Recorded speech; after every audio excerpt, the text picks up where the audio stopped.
it's Denise. Welcome back to my channel. Today I'm going to be showing you my 2021 setup for all of my planners and journals. Making this video was quite the journey. It took me 3 days because at first I had a totally different video style planned, and then that one didn't quite work out and I was quite upset, but I was able to later on pivot to this more vlog styled video, which I think I like even better. I think it feels a little bit more casual and it's different. So I'll be walking you through 2 days of me setting up or using my notebooks, and I'll be telling you what their purpose is, and hopefully I stick to using them for the rest of the year, but of course that is always subject to change. So first up, I have my daily journal, and this is the Hobonichi Original, which is an A6 size notebook with daily pages, and I used this for the past 2 years, but very inconsistently. But starting in December, I really wanted to make an effort to journal in it every day, even if it was just like one word, one drawing, whatever, and I found it really fun. So I wanted to try to continue that and do it every single morning. Before I start my day, I will either journal about the previous day or how I felt that morning. Of course, I will give myself some grace if I miss a day, a week, maybe even a month. That's what happened last year, and I try not to get upset about it and figure out that, I was busy or I didn't feel like pouring my thoughts onto a page, but it's there if I need it.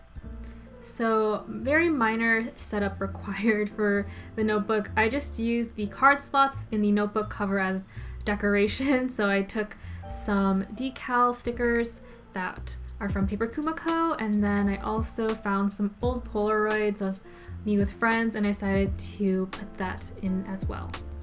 For these index pages, I want to write down when I have important or fun entries that I may want to reference later on. But since there is a line for every single day of the year, I'm going to take advantage of that. So I'm going to use it also as a mood tracker in the last 2 grid columns of each month. So I selected several colored markers from the Zig Clean Dot line to color code my moods, and I created a key in the December column since that one is for 2020 and I don't really need it. The pen that I am using is the Uni Pen in 03, which uses pigment ink, and it is waterproof and fade proof, so that sounds like a great combination for a journal that I may want to read back on in a couple decades.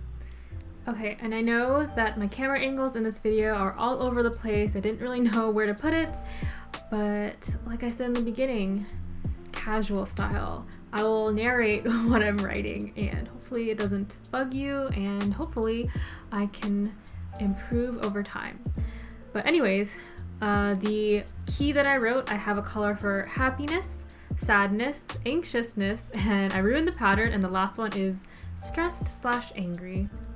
For the monthly spread, I'm going to continue what I did in December, as you can kind of see. I'm going to write one positive thing that happened that day, just one, and so of course gotta start the year off with a new year, phrase. So I wrote fresh new year, not very original. So I was inspired by Oh Hi Joy to do something different this year. I wrote a letter to 2021, and there's a perfect page for that, a full 2 pages of blank grid. So I kind of copied her almost exactly with her block numbers, and then I just wrote a really, sappy letter to the year, hoping for great things. The issues of 2020 obviously don't get erased at midnight, but if a new year is what you need to gain a little bit of motivation, to start healthy habits, or to just try something new, then go for it. The second page, I'm going to write out some of my yearly goals, and I wanted to pick things that are obtainable, a little bit outside of my comfort zone, but I want to make sure I learn from it. One very important one is to keep one herb plant alive. Last year we had a basil plant that didn't survive, So I want to try again, and I would like it to last all year. I am decorating with some Maru stickers from my shop, and also of course the washi tape is from there too. I wrote down some shop goals, of course, draw more, create more kinds of different products, and YouTube uploads on there as well, which if this video goes up, then already partially succeeding. I wrote down that I wanted to also fill in more pages in my journal. Note that I didn't write fill in all the pages in my journal because I know I can't, or I probably won't fill up every single page, but I would like to fill more than the previous year. I can totally add more goals as the year goes on. This isn't a set in stone thing.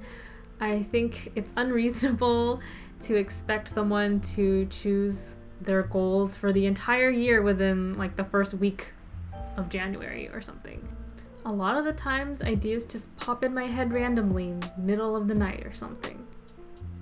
That's when the best ideas come. And then finally, to finish up the setup for the journal, I'm writing down my word of the year, which was kind of hard for me to choose, and to be honest, I don't really follow it always. Last year I picked the word spark. I wanted to figure out what I wanted to do for my career. I wanted to spark all sorts of ideas and happiness, and it didn't happen the way I wanted it or thought it would be. And I'm thinking others had similar experiences last year, so I wanted to choose a word for this year that connected with the word spark on that same theme of like a fire within me. I don't know, I just want to find something that I'm like passionate about, that I enjoy learning about, and I want to grow from it and hopefully feel excited for the process. And I know that there isn't going to be one answer for it. I'm not going to 100% love a job. There will be ups and downs, but I'm sure it'll be worth it, and I guess we'll just have to wait and see. Anyways, all of that was to say that my word of the year is kindled. I found it through the magic of Google, and it means to light or set on fire, to arouse or inspire. And I know if I surround myself with good people, I will get that inspiration. If I put in the hard work and stop comparing myself to others, then I will get there.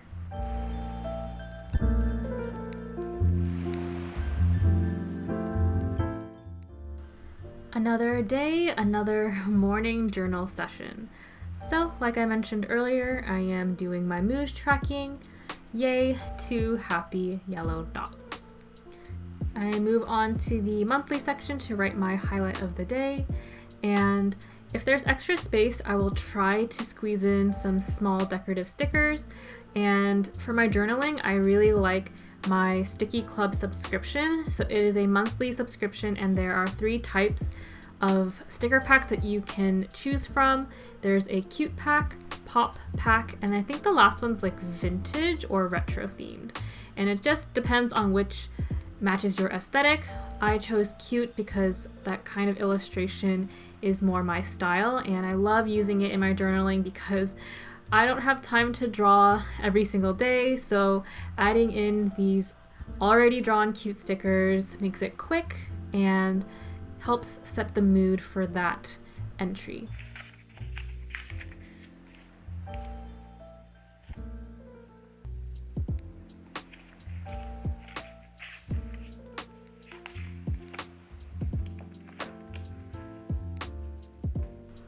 The next step in my routine is to go to my planner, and I'm using the Hobonichi Cousin, which is an A5 size notebook.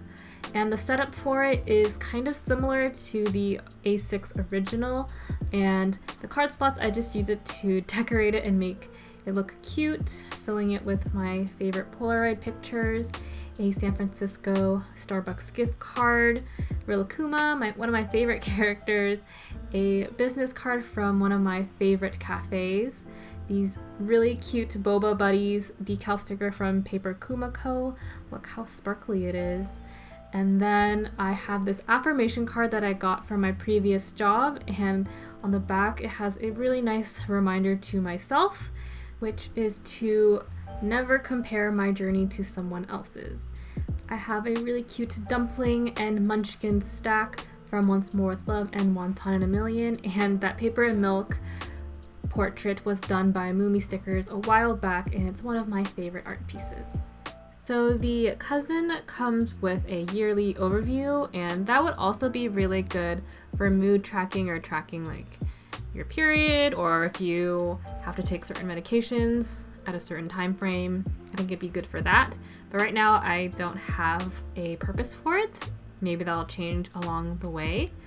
This yearly view I am using as an index, same as my journal. So if I want to look up when I had my last oil change, I know to go to like January 3rd, and I can find a list of all of the appointments I had for my car, and it's just like a quick reference thing, not like an in-depth note list, if that makes sense. So for January, I designated all of the notes to be sort of personal references. February is going to be ideas for me to draw for the shop, so I like to kind of have some kind of theme when I release stickers, although recently it's kind of been random, but I try. So I will list all of my sports ideas on one note page, etc. And then March, I'm going to do YouTube notes. And the rest of the 9 months, I have no clue yet. So here is my monthly view. I do color code, and I keep all of the highlighters and pens in this Delled pencil case. I think that's what it's called. I have some cute, happy, scrappy charms on the zipper pull, and you can convert this into a little pencil cup so all your pens can stand up. And I thought that was really neat. So at the bottom of every monthly page, I write down a key. I have a coral shade for shop-related events, this sunflower yellow for appointments that are timed, a blue for personal events, and this orchid purple for YouTube videos, and I have a very light gray for everything else. Sorry, I have to hold up my planner so you can get a better look at it, and so it's kind of shaky, but I hope you can see that for every event, depending on how it works with the color code, I'll do one solid stroke all the way across, and then I write after the ink has dried. And for appointments, I just highlight the first 4 boxes so that I can write in the time. For bills, I also use that top section, and I put a little green dot so that I can check it off later. The sidebar, I do some monthly tasks, so they aren't date specific ones, that they're just ones I have to get done eventually, hopefully by the end of the month. And when I'm working in my weekly spread, I can always go back to January and see what I want to get done and move it to my weekly spread. So here is my weekly view. I hope to do a full plan with me video to show you exactly what I do, but it's honestly really difficult to film since I do most of my planning for that day the morning of, and I add little bits throughout the day, so it's hard for me to record all of it. And then I do go back to the previous day and fill it up with all the little details that I didn't plan for but happened, and I think a full filled out spread looks really nice. So even the silly things like watching Friends for the 100th time, I like adding it in because it makes the spread look more full. And the most important part is to keep this planner functional for me. So if I gotta use it, I gotta use it. I don't know if I have time to like stop and think and record before I write something down. So it may take a while for me to actually do that plan with me, but I hope I can figure out a method. The basics of my weekly spreads, I use one color for the whole week, and I also integrate that in my daily section, and I do one solid header for appointments or work, and then all the little details I just use a little bullet point, and then I have some sectioned off time to mark meals because I don't really want to multitask while I eat. And then the sidebar section is pretty similar to my old like vertical planner style. So here is the daily page, and I just use it as a brain dump. For any tasks, big or large, I break up the large tasks into smaller tasks just to make sure I get everything done. Brian often told me that the smallest working memory is best, so I need to write down every little thing so I don't have to worry about forgetting anything. As long as I write it down, then I don't have to remember it because it's written down. Does that make sense? And so I have two headers, shop and personal. On the side, I do write down my meals for the day just because I don't like it when food goes to waste in the fridge, and sometimes I forget I have certain produce in there. And then I have a smaller header, and I accidentally wrote cafe, but I meant car because, like I said earlier, I want to write down the notes of all of my car appointments in that section. I carry over any of the tasks that I didn't complete the day before onto the current day. And sometimes I like using this hourly section, sometimes I don't. It's nice to know what the main focus of that hour is, and I kind of like that repetitiveness to just get into my head that I need to get that task done, but sometimes I don't use it. So this is my second journal. It's a MD notebook from the brand Midori. It's a Japanese brand, and I have it in a Kikki K A5 Notebook cover. Sorry my cover is a little bit dirty. I just kind of toss it everywhere. The pages in this notebook are grid, and I don't know if you can tell, but they are on the more yellow side, which is similar to the Hobonichi paper, so it's not super stark white. And I kind of just use this as another place to just write down all of my ideas, or sometimes I use it to write down what I need to draw for a certain batch. And it's nice to have such a large writing area, and I don't care if I do it messily because I'm not going to save it, but I need to have an area to just write whatever I want down. So those are the planners and journals that I'm going to be using in 2021. One planner, two journals. I actually have a third journal that I will share in my next video. I think that I will post. It is a vertical planner. I still love that style. I'm going to put on some Friends, of course, on the TV and draw a little bit. Thank you so much for watching this video. I know it was all over the place and I didn't give every single detail that I probably should have. I don't know. If you have questions, please ask them and I'll try to answer them as best as I can. And if you liked this style video, also please let me know so that I can consider doing more like this, I suppose. I don't even think I said Happy New Year. What a fail. Happy New Year to anyone watching this. Happy flippin' New Year. Alright, I will talk to you guys in my next video. Bye.